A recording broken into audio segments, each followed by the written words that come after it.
What if the Montreal Canadiens, on the cusp of building a modern dynasty with a young, dynamic core, were about to sabotage their future by chasing a relic of the past at an exorbitant cost?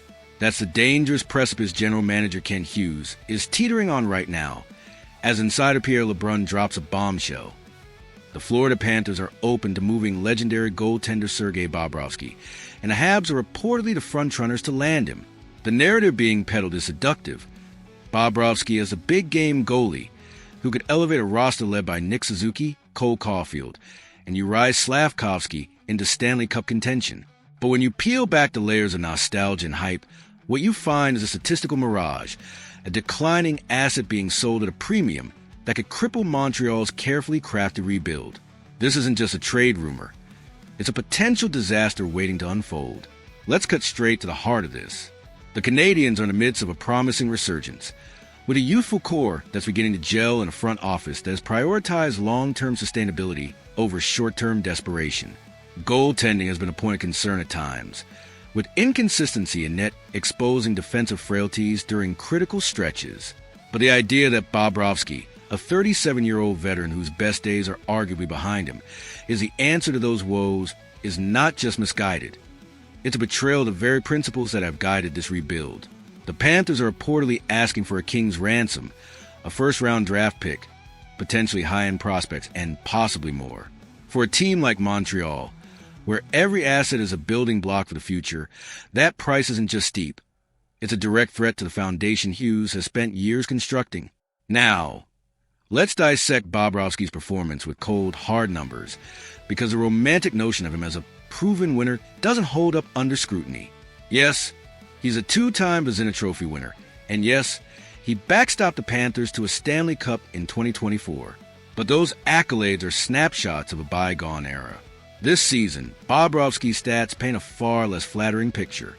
His save percentage and goals against average are underwhelming, lagging behind even the numbers posted by Montreal's current tandem of Samuel Montembeault and Caden Primo, who are earning a fraction of Bobrovsky's hefty $10 million annual cap hit. The excuse from Florida's camp is that injuries to key players have hurt his performance, but that's a flimsy justification.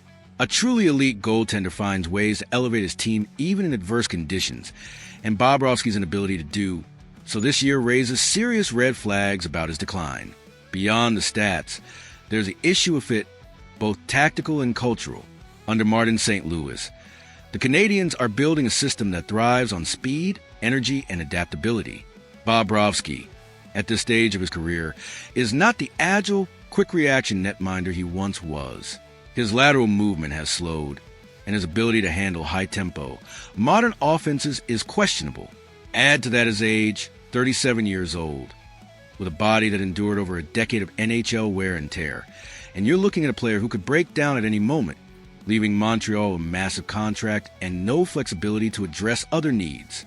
Culturally, his reported preference for warmer climates like Miami over the harsh winters of Quebec suggests a lack of commitment to embracing the unique pressure and passion of playing for the Habs.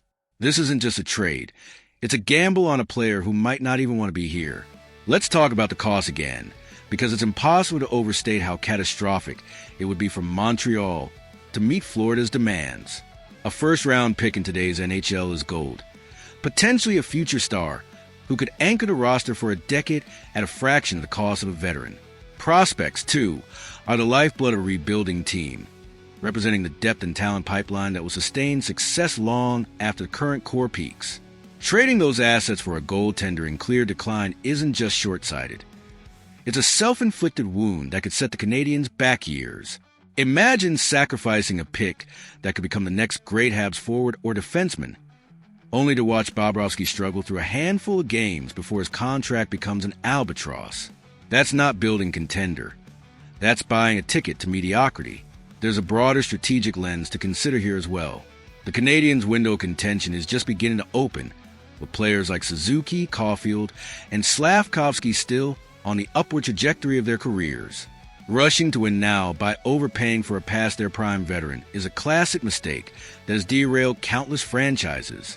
Look at teams like the Edmonton Oilers in the early 2010s, who squandered assets in desperate bids for immediate success, only prolonged their rebuild through mismanagement. Hughes must learn from those cautionary tales. The Habs don't need a quick fix in net. They need to trust the organic growth of their current goaltenders and continue to build depth through the draft and smart, value-driven trades. Montreal, in particular, has shown flashes of brilliance and could emerge as a reliable starter with more experience and support from an improved defense. Speaking of the Oilers, let's pivot to a delicious irony in this saga.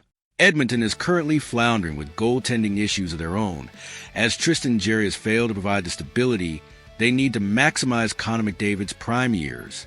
If there's a team desperate enough to overpay for Bobrovsky, it's them.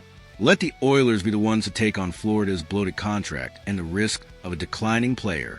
Let them mortgage their future in a panic-driven bid to salvage their season. For Montreal, the smart play is to sit back, watch the chaos unfold, and preserve their assets for moves that align with their timeline. The justice of the NHL market often punishes desperation, and Hughes would be wise to let another team bear the consequences of Florida's extortionate demands. Let's also consider the psychological and cultural ramifications of this potential deal. Bringing in Bobrovsky at such a high cost would send a troubling message to the locker room and the fan base. It would signal a lack of faith in the current roster, particularly in Montreal and Primo, who have fought hard to prove themselves under challenging circumstances. It would suggest that management is more interested in chasing past glory than building a sustainable future, a narrative that could erode trust within the organization. Canadiens fans, some of the most passionate and knowledgeable in the league, would see through the hype and recognize this for what it is, a desperate overreach that prioritizes name recognition over substance. The Bell Center doesn't need a fading star. It needs a team that grows together, fights together, and wins together. Historically, the Canadiens have had their share of goaltending controversies, but their greatest successes have often come from nurturing talent rather than buying it at a premium. Think of Patrick Roy, who emerged as a homegrown legend in the 1980s and 1990s, leading the Habs to multiple cups through sheer will and skill. Or Carey Price, who, despite being a high draft pick, was developed patiently into one of the best goaltenders of his generation. The lesson here is clear. Greatness in net doesn't come from splashing cash on a declining veteran. It comes from identifying and cultivating the right talent at the right time. Hughes has a chance to stay true to that legacy by resisting the temptation of Bobrovsky and focusing on the bigger picture.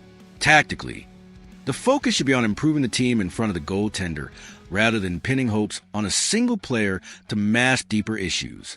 Montreal's defensive structure still needs work, with late-game collapses and inconsistent puck movement exposing vulnerabilities that no goalie, no matter how accomplished, can fully compensate for.